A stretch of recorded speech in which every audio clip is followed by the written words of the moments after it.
So I want to talk today about progress in early modern mathematics, and this is related to the aim of my book project, uh, which aims to treat progress not as something epiphenomenal, not as a judgment that historians make of the past, but as actually part of the history of mathematics in the 17th century. I want to say progress, it's not merely an analytic category, it's an actors category, and it shapes the actual mathematical work that people are doing in the 17th century. The mathematicians I discuss, they themselves claim that they're making progress and they narrate the history of progress. And so the question you could ask, why is math a good place to look to understand the history of progress? And so there are sort of two convergent answers to this question, one relating to the long-term history of the concept of progress in math, and one relating to the history of progress in the Renaissance. So I'll briefly give this as a sort of justification for this angle on the history of progress. So as far as the long-term history goes, claims to progress in mathematics are very old. One sees in the epistolary dedications, for example, with the works of Archimedes, that he's doing something that he claims no one has done before. In sort of longer progress narratives and discussions of progress as a goal are things that one finds in sort of systematic works of late antiquity. So, for instance, in the collections of Pappus of Alexandria, at one moment he's contrasting Apollonius and his sort of inappropriate comportment as a mathematician with Euclid. And what he says about Euclid is that this is the middle of this passage here, Euclid was the fairest of men and kindly to everyone who was the slightest bit able to augment knowledge, as one should be. And yet for Pappus, the appropriate comportment, and Serafina Cuomo has written about this, was not to arrogantly claim one had surpassed others, but to appropriately show respect for one's predecessors. And one sees, for instance, also, and now Marcus Asper has written about this, in Proclus's commentary on Euclid's Elements, we see lists of mathematicians, and often the only thing we know about these mathematicians are what Proclus tells us. And Proclus is like, this person did this person did that, and he makes it seem like anyone is able to contribute a small amount to the history of knowledge. In a similar model to what Pappus is saying here. And so what we see is progress narratives, claims about that sort of stories that put multiple mathematicians together in a story about the unfolding of mathematics. These serve the purpose in late antiquity of making it seem like small contributions matter. And this is a time when, we're well past the major works of Apollonius and Archimedes. It's not a time when we have spectacular things that we now see as spectacular advances.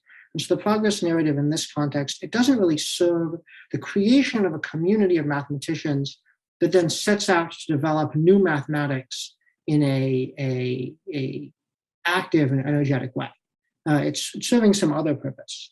And the early modern period is obviously very different because the progress narrative in that context, it's really narrated by the people who we think of as making major discoveries, Descartes, Leibniz, Newton, and continuing into the 18th century. And it really does serve the continued development of progress. So this is sort of one shift and one way in which I want to distinguish the early modern version.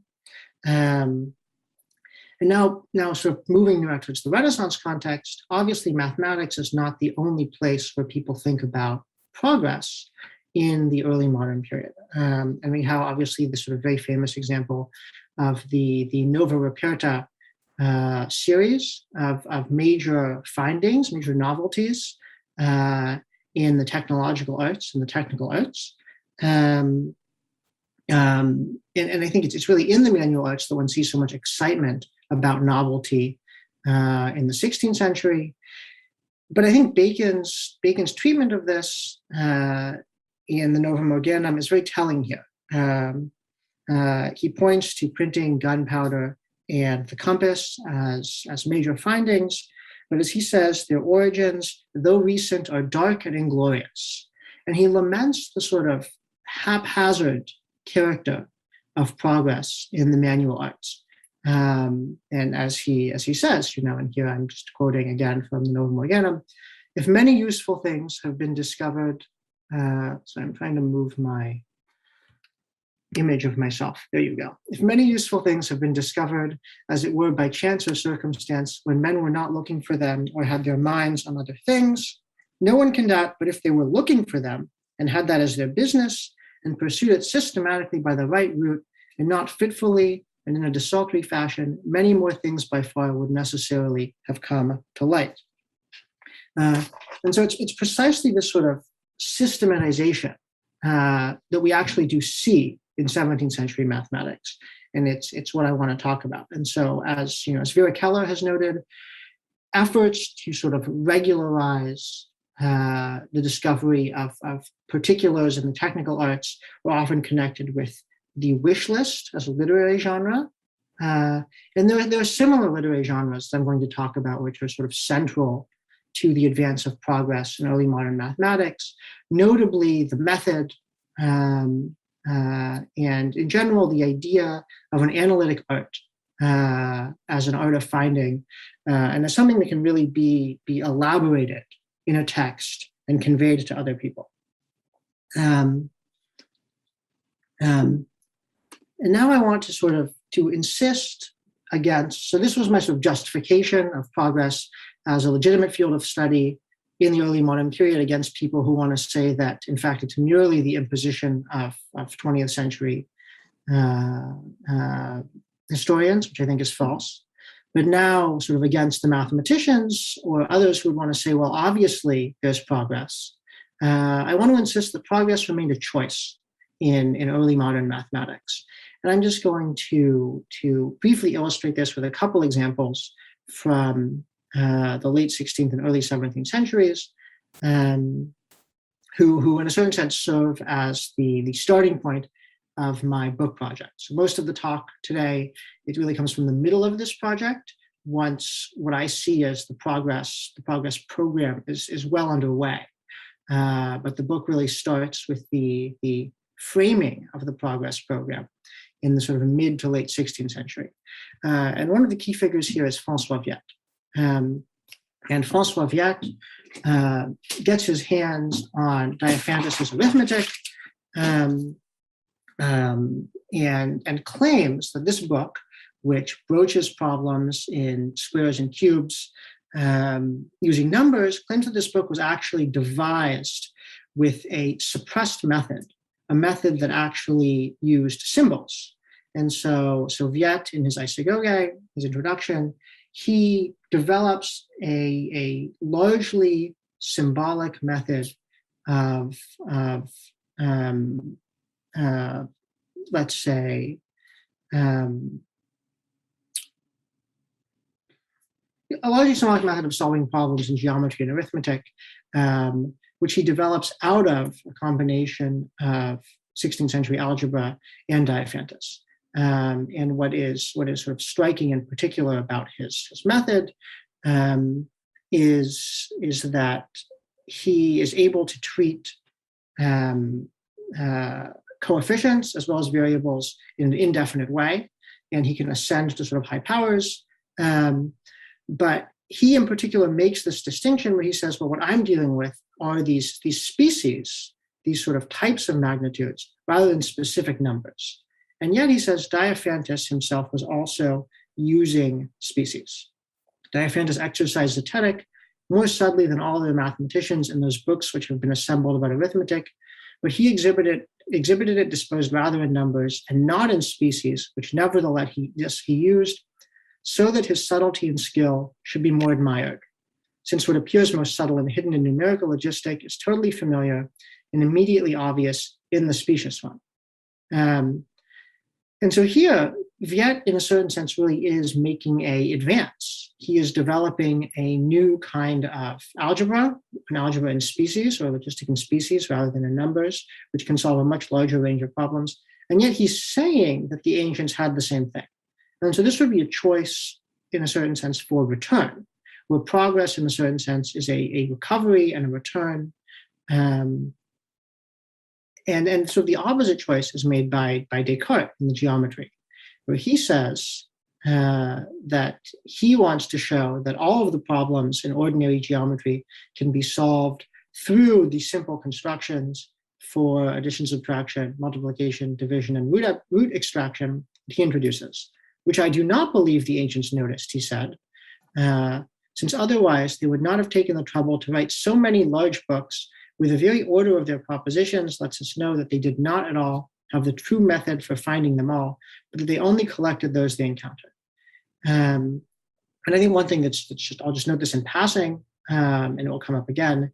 One thing that's striking about both of these pictures is they involve literary judgments about ancient mathematical works, about the construction of ancient mathematical writings as literary texts, where Viet says Diophantus made a choice in order to appear subtle, to present his results and not present his method, whereas Descartes says the sort of disorganized and collectors, sort of almost natural historical approach of ancient mathematics suggests that they didn't have the method.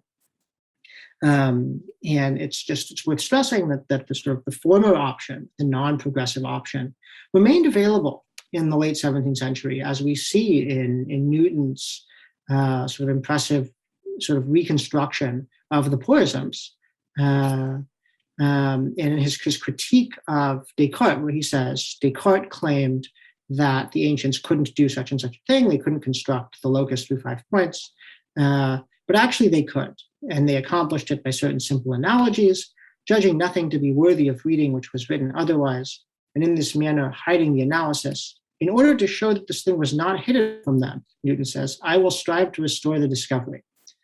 So whether or not the mathematics which is being done in the 17th century should count as progress or as recovery, it remains an open choice through much of the 17th century. And it's that which is really sort of interesting to me and which I want to talk about today. And I think specifically what I want to talk about is what do progressive mathematics look like? What are the dimensions of a mathematics that is in fact progressive? And so just to give a couple examples showing that in fact everyone is saying mathematics is progressing, here we have Fermat to Pascal. I'm persuaded that as soon as you have come to know my manner of demonstrating in this manner, or of demonstrating propositions in this manner, it will seem to be beautiful and will give you the occasion to make many new discoveries, because it is necessary, as you know, that many will go all about and knowledge will increase. So this is one sort of insistence that the new method will in fact lead to progress. Here you have Pierre de Calcavie writing to Pascal also, insisting on the superiority of the present vis-a-vis the ancients, because even though for the greatness of his genius, none of the ancients perhaps surpassed Archimedes, it is nevertheless certain that for the difficulty of problems, those of today greatly surpass his.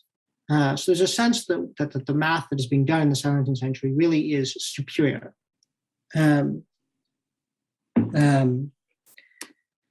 Okay. So what does this math look like? I mean, I just want to say briefly before this will be the shape of my talk today, but just what does this math look like? Because we're talking about a period that has been greatly studied by many scholars. We're not talking about something unknown here. It's been continuously narrated since the 17th century, and there are many ways of looking at it, but it's just worth giving like a brief summary. So, sort of in a generic perspective, in a literary perspective, it's a highly layered culture where you have commentaries. You have Descartes' geometry, for instance, which is republished with commentaries on it. You have correspondence about specific problems, which then often gets published in the commentaries. You have people doing a kind of commentary elaboration in their manuscripts, and you see this like to a great deal in the manuscripts of Newton and of Leibniz. You have people posing challenges to the mathematical community at large, saying, here's this problem, who can solve it? And sort of testing out the methods that other people have developed. And Kathleen Goldstein, I think, has written very well about the kind of community this gives rise to. Other people have written about this too. And you also have treatises in which one sees the elaboration of new methods. And there's a sense in which the treatise can seem pedantic in a sort of community of sort of more polite discourse, which is characteristic, for instance, of the Parisian mathematical scene. And yet it also really is, and you see that the French writers find different ways to sort of accommodate their ambitions to write a treatise to these demands. But it's also an important genre still, the treatise.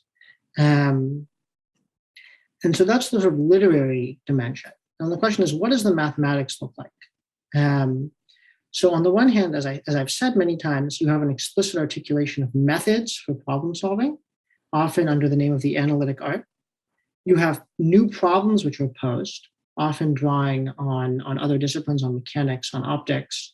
And you really have a sort of cross-fertilization of techniques from arithmetic into geometry, from geometry into arithmetic, from mechanics into both of these fields. And so it's a sort of, there's a lot of churn, let's say. So this has all been like highly discussed by scholars. And so the question that I want to pose, and that this talk aims to pose, is where do we find progress in all of this? And so this talk is really the middle chapter of this book I'm working on, which starts with Viet's formulation of the myth of Greek algebra, which I've mentioned and which I'll get to, this view that the ancients had a method they concealed, and then moves to Descartes' sort of audacious, this is the word everyone uses for Descartes in the 17th century, Descartes' audacious insistence on the fact that his mathematics is progressive and not a recovery. And then we have this chapter, which is about sort of the establishment of the progressive culture of mathematics in the mid-17th century. And then I move on to sort of Newton and Leibniz's reactions in different way to the progressive culture, because I think it's important to understand about them that they're really the first, they're the first generation of mathematicians who are raised in the culture of progress. I mean, you could also say the same to some degree for Pascal, but there's a clear sense that mathematics has greatly progressed by 1660. And Newton and Leibniz sort of are aware of this. Everyone is saying this to them as they're learning, and then they're going to have to sort of deal with this in their own mathematics. And they come up with distinct approaches to how to manage progress and return. So today I want to claim, and so this is in a certain sense, hopefully this can become a discussion after this, because I don't know how persuasive this is or how unique it is, but I want to claim that the character of progressive mathematics can, in a certain sense, be depicted through these sort of four features right now: the progress narrative. And this is what I have on the screen: the progress narrative, the evaluation of methods, the idea of analysis, and the differentiation of experts. So these are the four things that I want to talk about today as being characteristic of the advancement of mathematical learning in the middle of the 17th century.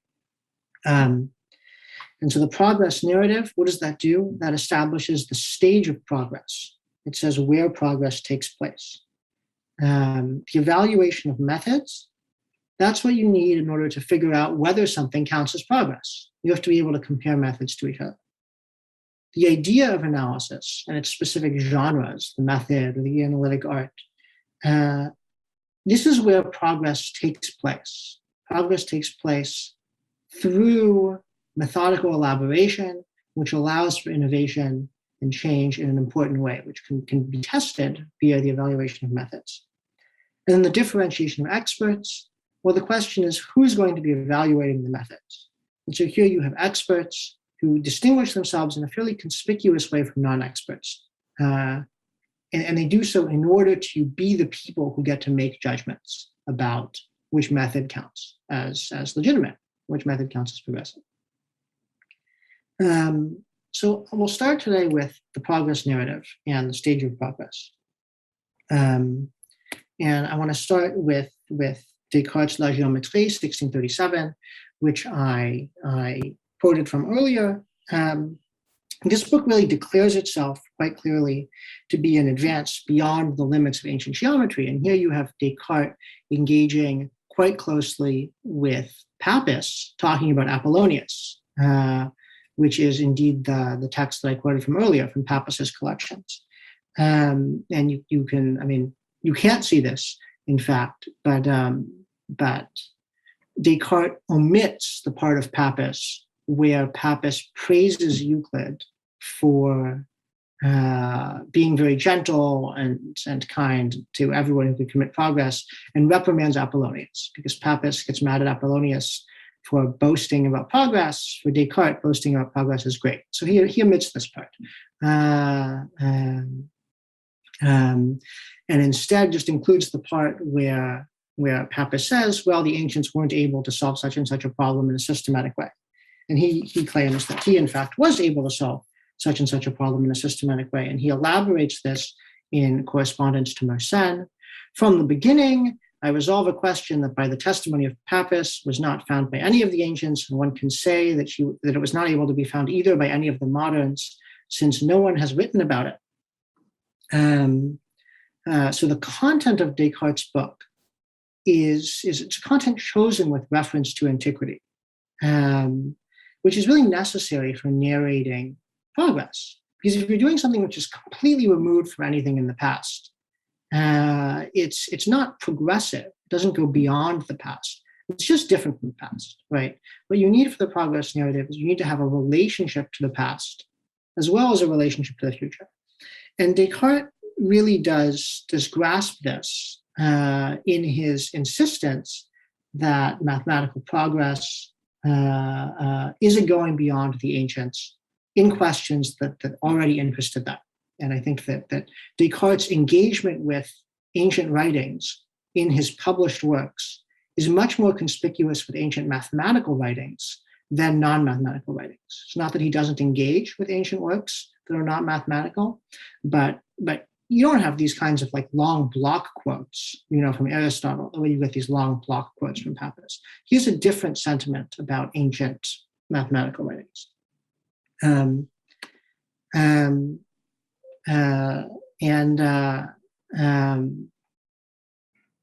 Yes, where's this? Yes. So he also insists that he's progressed beyond the moderns, and he says, he's accused of stealing all of his mathematics from Viette, and he says, I tried to put nothing in my work that I believed was known at all by him or by anyone else, and he gets into a kind of complicated situation here, because he also says to Mersenne, I started where he ended, ce que j'ai fait toutefois sans y penser, which I did in any case without thinking about it. And so Descartes' desire to differentiate himself from others, to be someone who doesn't depend on the learning of antiquity, requires him in a weird way to say, I started where Viette ended by accident, because I wasn't even reading him at all, which is crazy, because how would he know where mathematics had gotten to unless he in fact was familiar with the mathematical tradition? And so his sort of posturing as someone who doesn't read books forces him to say very strange things in his efforts to establish the progress narrative. And we'll see that sort of the progress narrative, as it develops, comes up with a much more reasonable way to deal with the works of one's predecessors. It's not that one can't read them, it's that one uses them to go beyond. There you go. So another example, I think one of the most prominent and important examples here, we have John Wallace. I just can't resist putting up this beautiful image in the conic sections.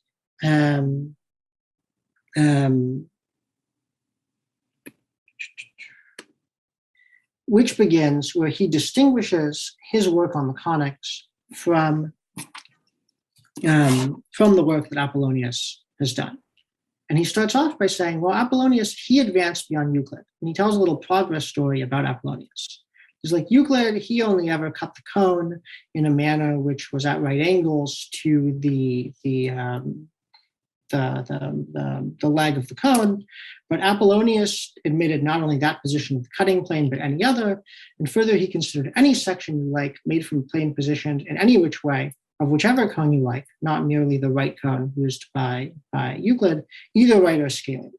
And so what Wallace does here, and this is highly distinct from what Descartes was doing, is he attributes the desire for generality to the ancients. So as we saw, Descartes said, well, those ancients, their books are so disordered, they didn't have a method, they weren't general.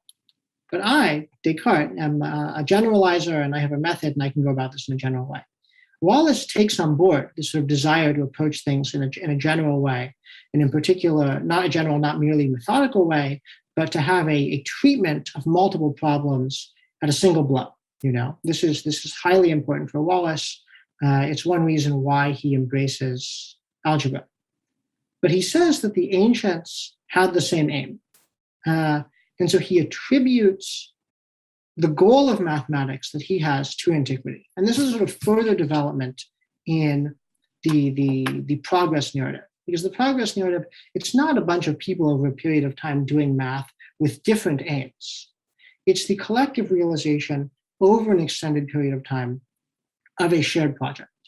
And so in a certain sense, the progress narrative entails specific ways of reading ancient mathematics, specific ways of reading one's contemporaries, reading them as though they share one's own aims. I think that there's a way in which this can seem like, you know, a Whig history, which a bugbear of a lot of sort of late 20th century historiography.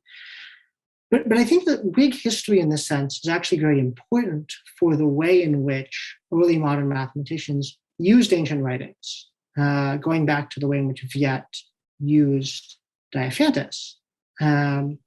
There's a sense in which ancient writings are subordinated to the aims of contemporary mathematics, and their mathematics is read in such a way that it serves contemporary goals. And this is justified by the progress narrative, and it also justifies the progress narrative because you're able to put the ancients into this story by saying, well, they had such and such a name.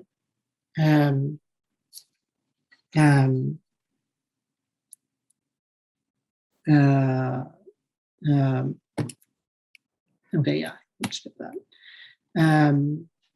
I just want to yeah, okay, so let's move on quickly to Pascal. Here we have Pascal's history of the cycloid. And so another thing I'm going to talk about today will be an example later on, are the exchanges concerning the cycloid between Wallace and Pascal and other people in the late sort of 1650s. And what I want to show is how history writing, in a certain sense, sets the stage of progress here. So let me just quickly give the backstory. In 1658, Pascal disseminated some problems anonymously concerning a curve called the cycloid. I don't have a picture of that curve, but if you were to imagine a wheel like this, and the point where the wheel touches the surface, then you would imagine the wheel rolling along the surface. It's the curve which will be traced by this point. It looks sort of like this.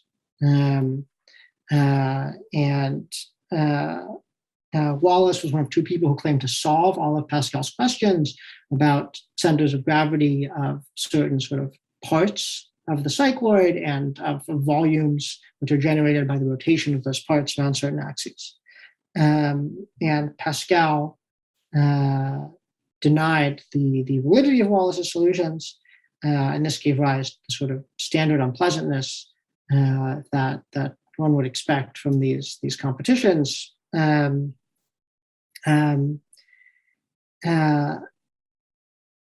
But because it's Pascal, this standard unpleasantness is written in a very lovely way.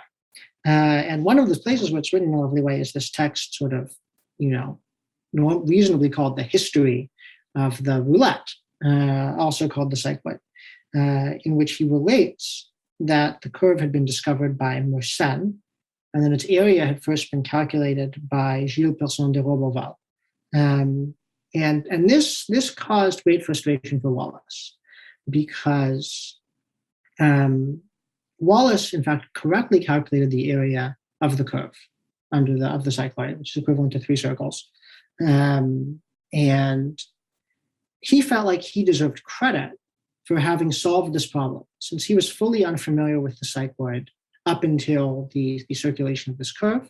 And he found its area very quickly. One could even say probably more quickly than the amount of time it took. Maybe, who knows, maybe more quickly than the amount of time it took Roberval to find its area after Mersenne told him about the curve.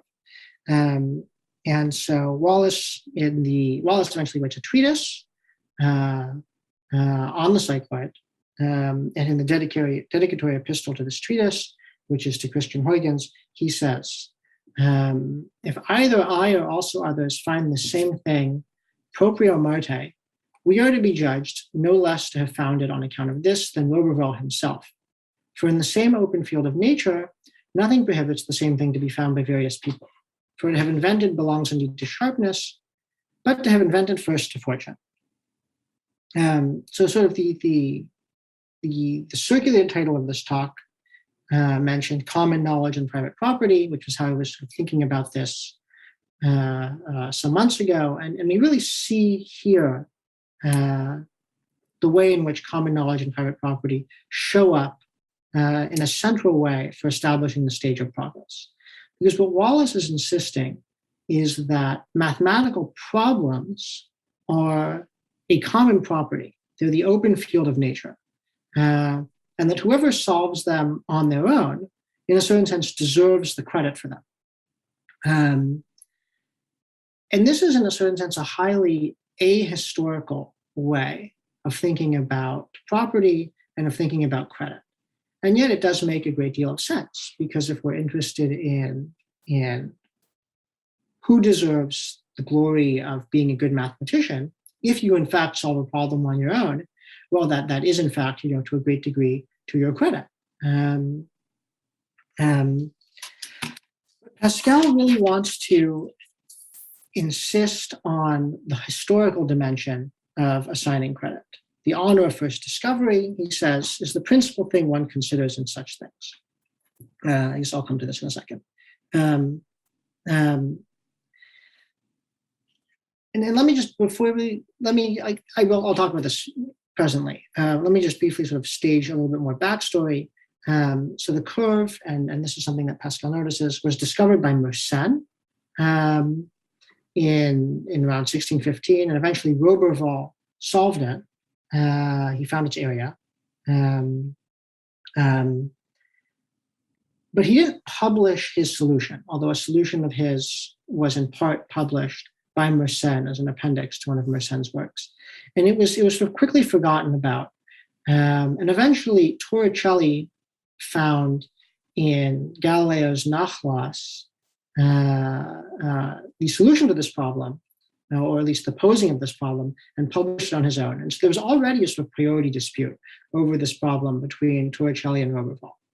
And when Pascal publishes this curve, he doesn't even know that Roberval has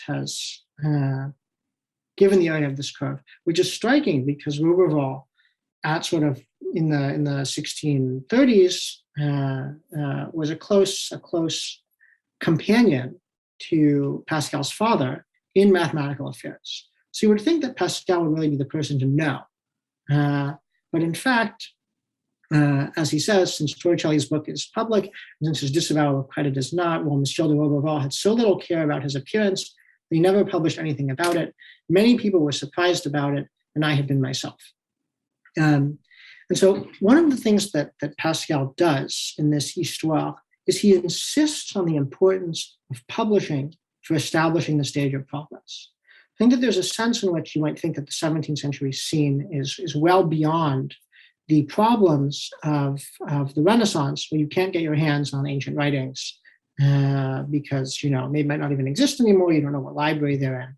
But in fact, this remains true even of poorly disseminated writings of previous decades. And so there's a strong sense in which publishing one's findings and proclaiming one's findings is really central to establishing the stage of progress. And so this is one way in which the progress narrative, as a means of taking account of these previous findings, assigns credit where credit is due, and so shows where the next mathematical work sort of should be. And so to just contrast where Wallace says that mathematics is an open field of nature, I think Pascal really thinks that mathematics is only open to the degree that it is correctly narrated. Otherwise, people will be making discoveries on their own and then losing them, and other people will be making rediscoveries. And so there's a strong sense in which the publicization of discoveries is really important for progressing knowledge in a sense. And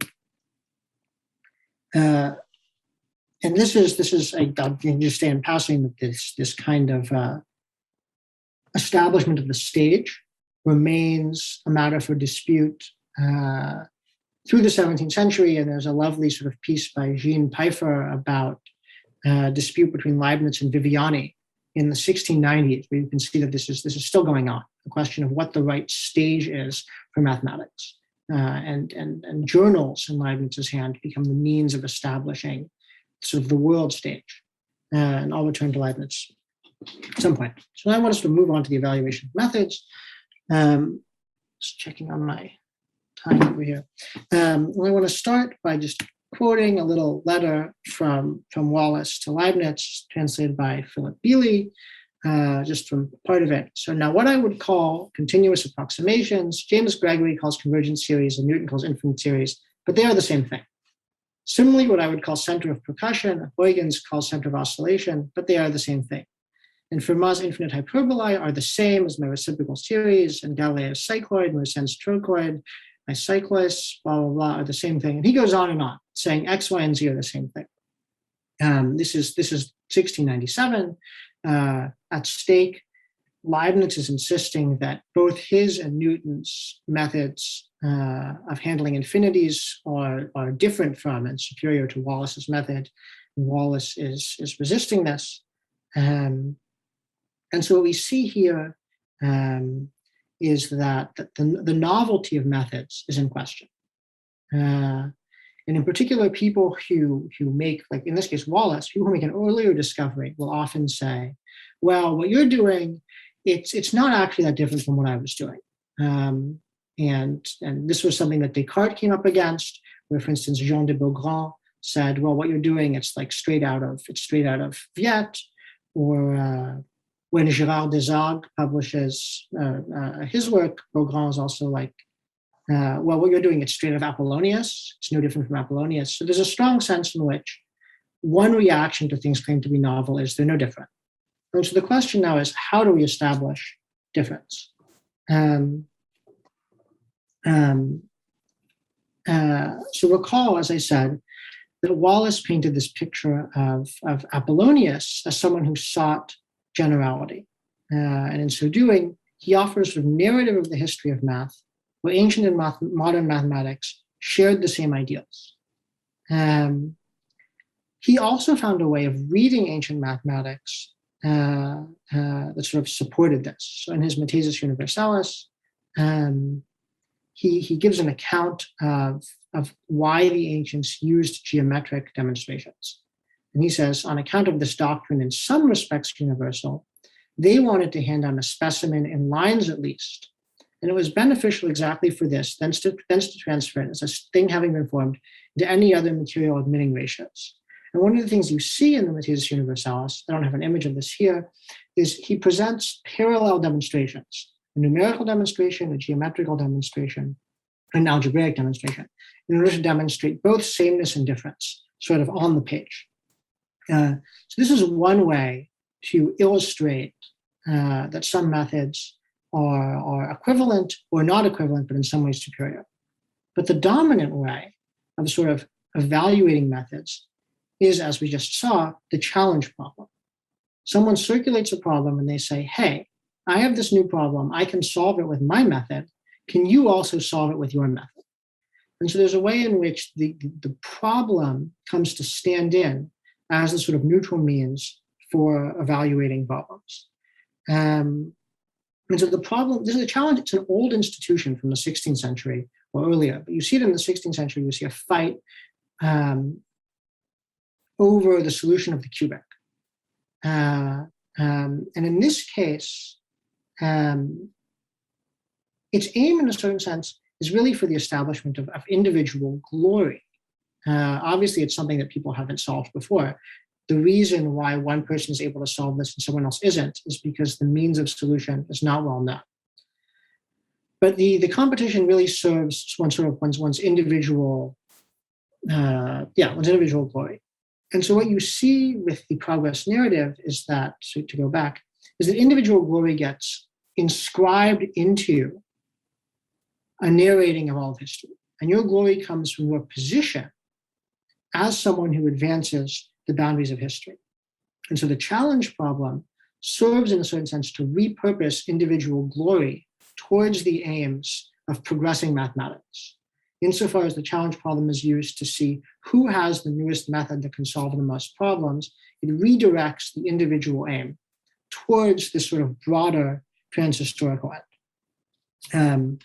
And so the story of sameness and difference, in a certain sense, in the 17th century, culminates in the priority dispute between Newton and Leibniz over the invention of calculus.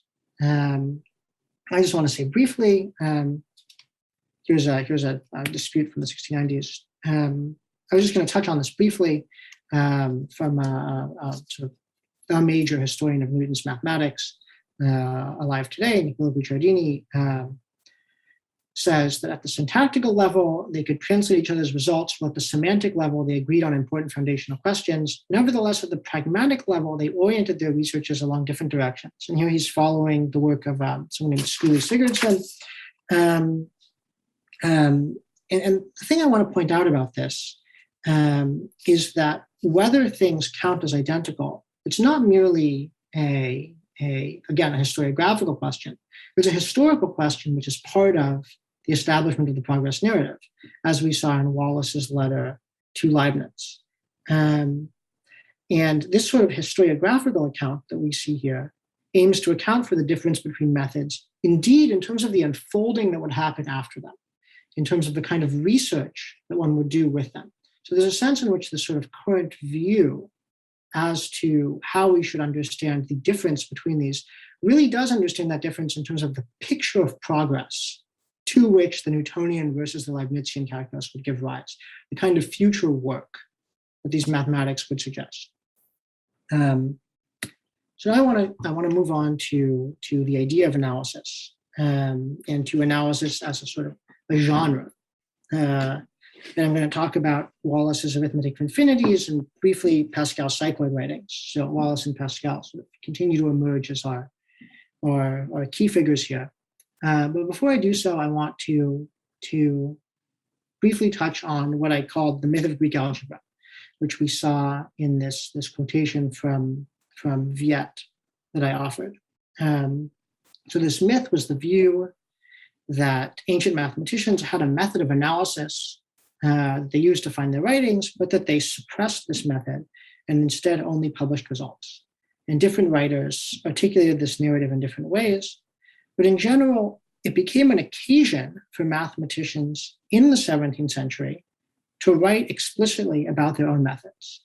And so it pushed against an earlier tendency to keep one's method secret. And it gave a kind of leeway to writers to draw out and elaborate their methods at a length that might otherwise seem excessive or, as I said, pedantic. It's kind of an excuse. And so now let me just quote from, here's Viet again. I'll just quote from Wallace, from the Arithmetic of Infinities, published at the same time as the conic sections.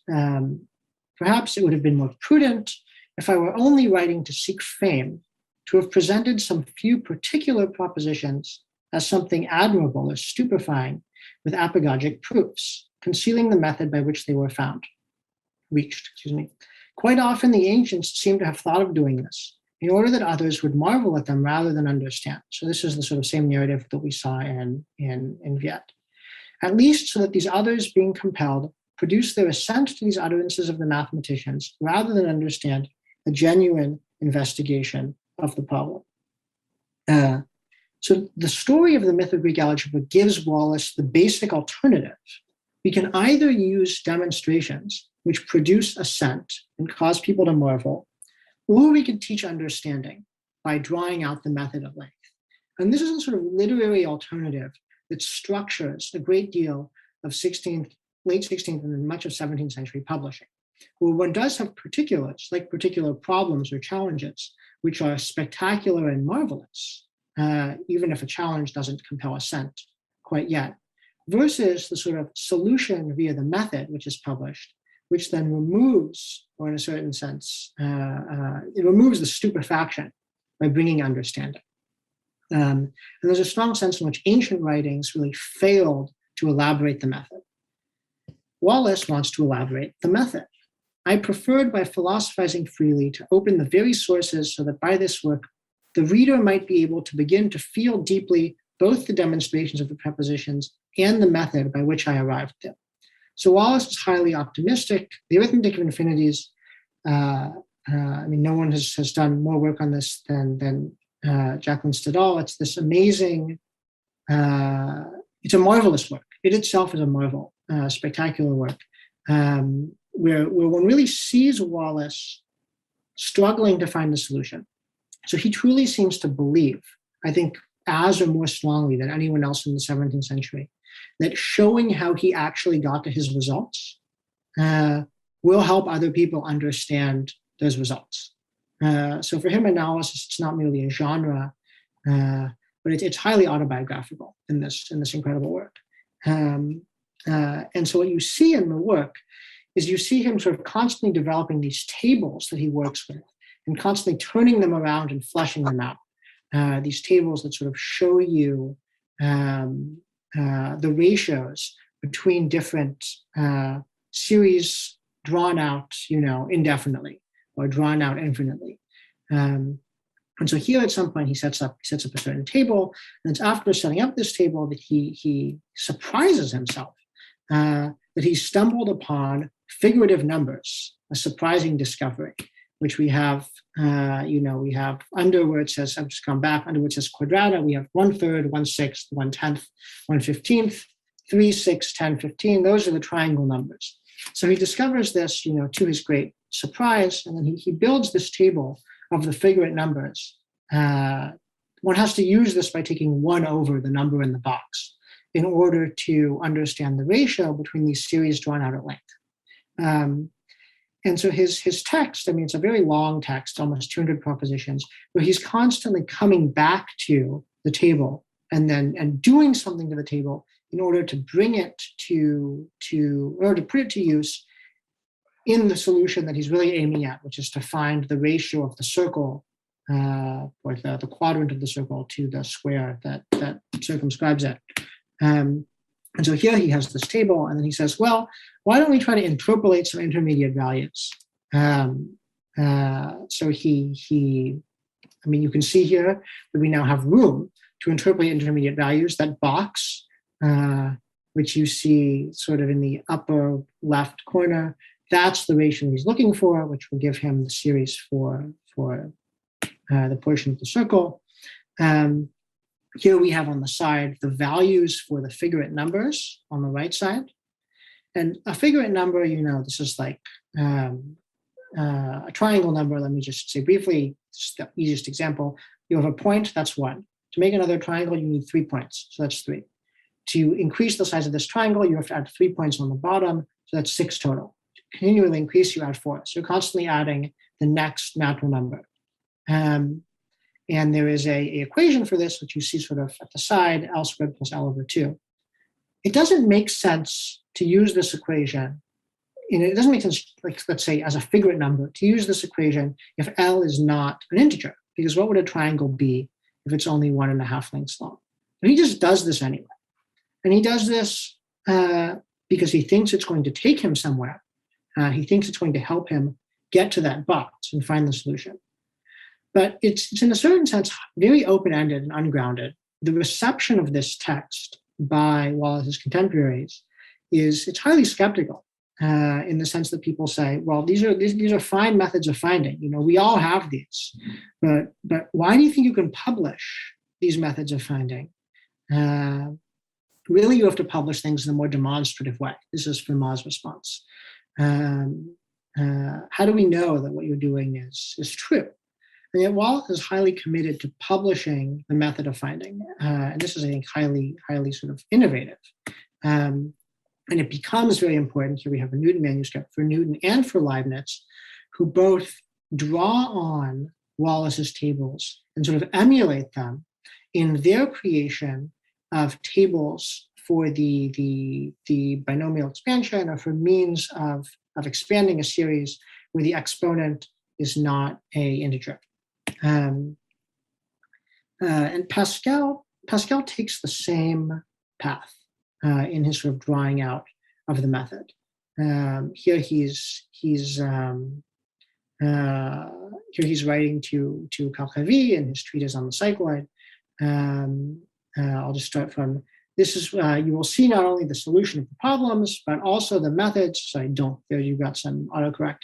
The methods I used and the manner through which I arrived there, that's what you claimed to want most, to wish for most of all, and on which I have often heard you, concerning which I've often heard you complain, that the ancients did not do the same thing, having left us only their solutions without teaching us the ways by which they got there.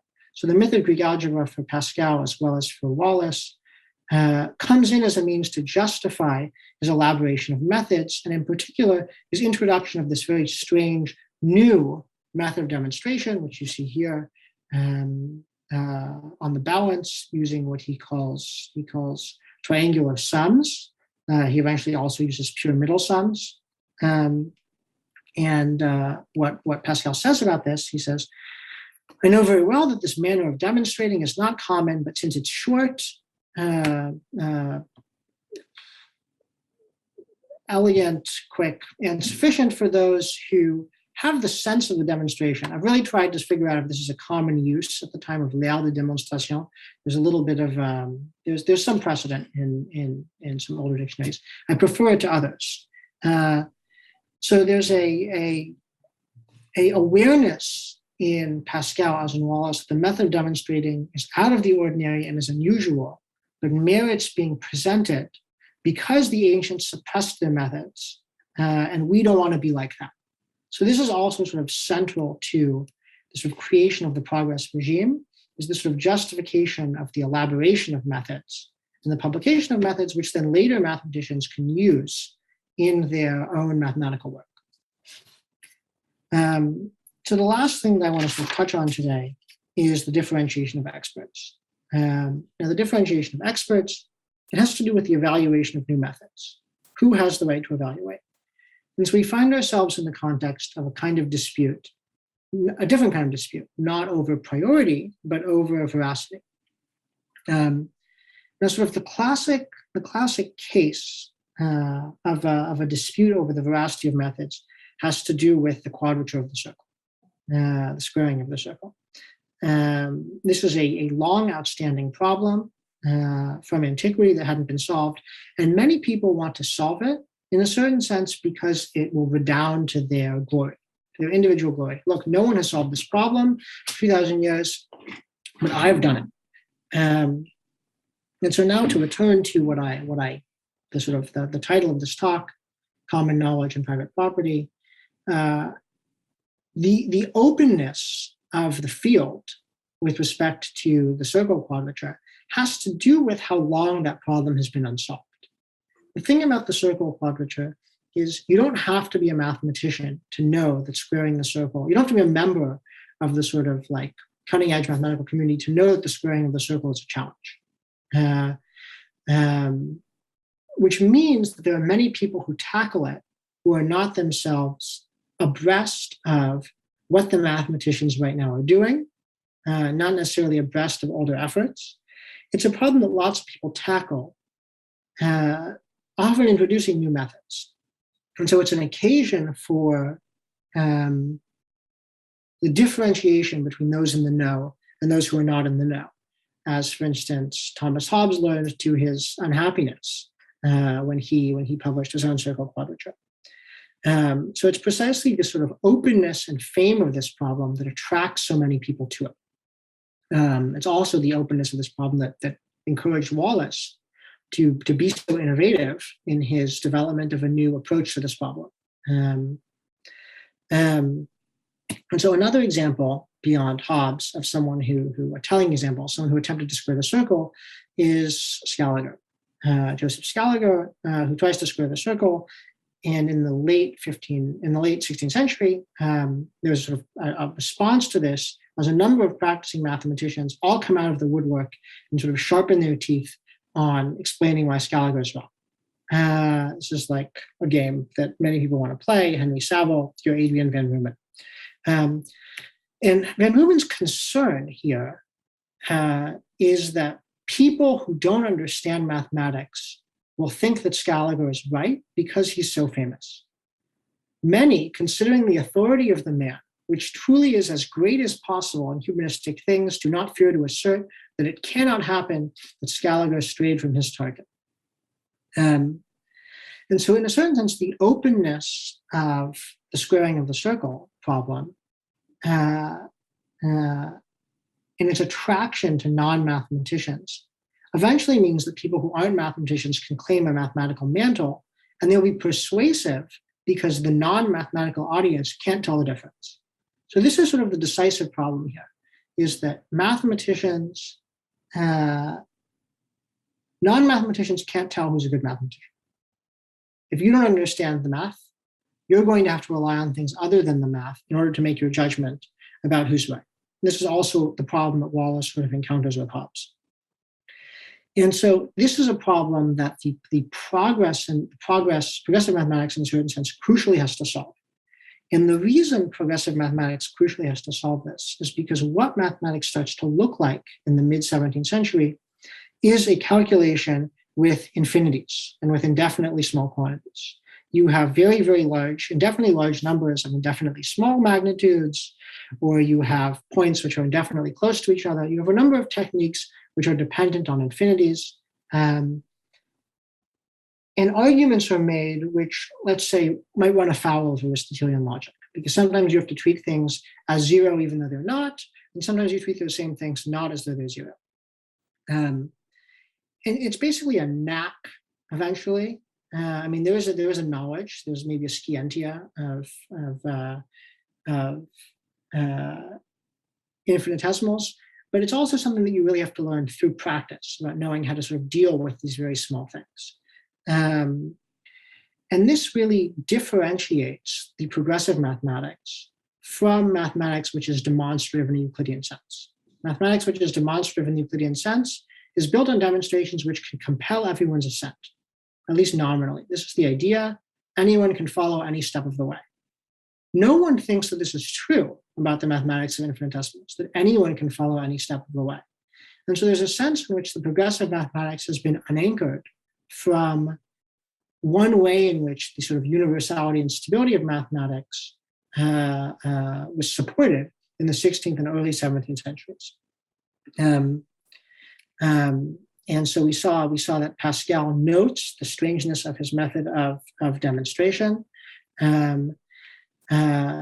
He at one point, when he's using his method of demonstration, he says, "This is visible by the doctrine of indivisibles, which cannot be rejected by those who claim to have rank among the geometers." And so in a certain sense, what Pascal is articulating here is that your participation in the mathematical community, your respect by others in the mathematical community, and so your ability in a certain sense to become a part of the narrative of progress, mediated by sort of individual glory, it's dependent on your willingness to accept the doctrine of indivisibles here. So you have to, in a certain sense, buy in to the kind of mathematics that is being done and is being called progressive, if you want to be able to earn glory as a mathematician, and so enter eventually into the new domain of glory, which is the narrative of the history of mathematics. And so there's a sense in which this sort of differentiation between experts and inexperts becomes quite sharp as geometric demonstration becomes less available for a lot of the cutting edge mathematics. And so this is sort of the central point I wanted to make about the differentiation of experts. So I don't have that much of a conclusion to offer other than to restate my main points, except to say that Leibniz and Newton will both have very different problems with this regime as they inherit it. And I think Newton in particular really wants to return to a demonstrative mathematics, which you see in the Principia. And one of the reasons for this has to do with a sharply different view about the role of expertise in non-expert settings and the relationship between experts and non-experts. Whereas on the continent, we have a very sort of different picture where it's fine for experts to do a kind of mathematics which is not demonstrative, which is symbolic, because there are different means of publicizing the mathematics through spectacular particulars in a sort of salon culture. And Leibniz is really an advocate for this avenue. I just want to sort of indicate that as a sort of a next step of this story. Great. Thank you.